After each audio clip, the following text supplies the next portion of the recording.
now pollster and communication strategist Frank Luntz. Frank, good to see you. I want to get your reaction to what we've heard from Harry. Why is Trump shedding support among independents and also younger voters?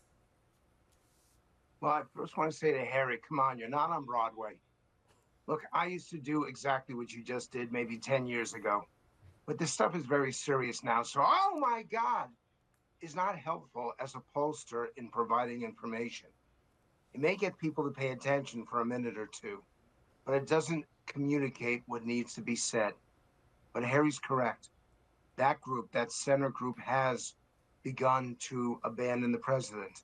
And it is significant because he was able to win among groups that had never voted Republican before. And some of them do regret their decision. My focus has been to look at the Trump vote itself to see whether those people are staying with him and moving against him. And more than 95% say that they made the right vote. Is there a level of anxiety? Absolutely. Our people in the center and the groups that Harry mentioned, the stuff is correct. But in the end, Trump wins or loses, and Republicans succeed or fail based on whether or not they keep the people who voted for them. And as of right now, they're willing to tough it out. In fact, I'm being criticized by some of those people for being too dramatic in that some of them are leaving because the vast majority are staying with the president at this moment. Well, first, I love Broadway and I love Harry Enton. And I think that it helps people to be more included in the conversation, to the point you've raised about the dramatic nature of how serious the events are and how people are viewing this. I mean, our CNN poll asked how Trump's tariff policies will affect people's finances. Certainly very close to home for so many people. 86% of Democrats, 64% of independents say that it will hurt their finances, but just 28% of Republicans say that tariffs will hurt them. You've been talking to Trump voters in all of your focus groups, and for the most part, they are, as you say, standing by the president. Let's listen. I need to ask you an issue that no one's brought up and that has crashed your 401ks, most of you. It's your tariffs. Stock market is way down. It needed a correction. Oh, so you support it? Yes. You bet. Yep.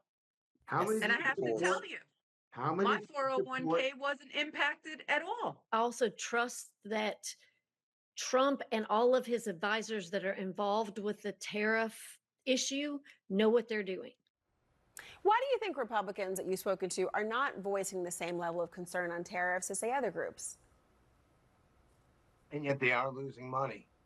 And I think one of the reasons is that they don't see an alternative, that they believe that what has happened in the years preceding Donald Trump created the problem, made it worse, and so they needed some sort of action.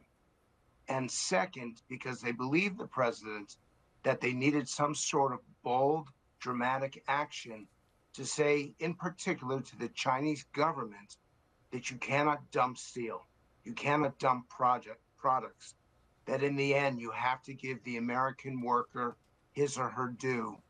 And they believe that getting tough will make a difference. I don't know how long that will last. And Laura, I do believe that there is a certain time frame when even some Trump people will say enough. But 100 days is not that time frame. And they lived through 4 years of what they believe is inaction. And they're willing to live through a whole lot more than 4 months before they're going to say, this isn't working. You know, when Trump was running, you remember that he told supporters, quote, "I am your retribution."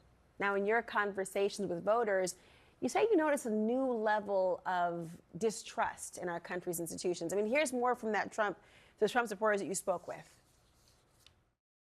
To see the exceptionalism and his tenacity and just kicking ass and taking no prisoners, that's what we elected him to do. And he's just getting started. Trump is a teddy bear. He was injured. We care about him. We cared that he was getting attacked at all these times. We want people to go to jail for this. And we're angry for him. And I wish he would not be so I think in the end, he's trying to make bygones be bygones. We don't want it to be. We want people arrested. He seems to be giving his base, at least a part of them, what they want. Is it working? It's working to some degree. I'd say to you that, as Paul Simon once wrote, a man sees what he wants to see and disregards the rest. So they see in Donald Trump what they want to see in him. And second, we're having a de-alignment right now, and this is my greatest concern. We trust institutions and the people who run them so little that we're prepared to give more power to the president as a result. And in the end, that's going to have as big as impact as any public opinion finding over the weeks and months ahead. Certainly speaks to people's perhaps tolerance for less checks and balances. And then where will we end up? Frank Luntz, thank you so much. Thank you. You know, so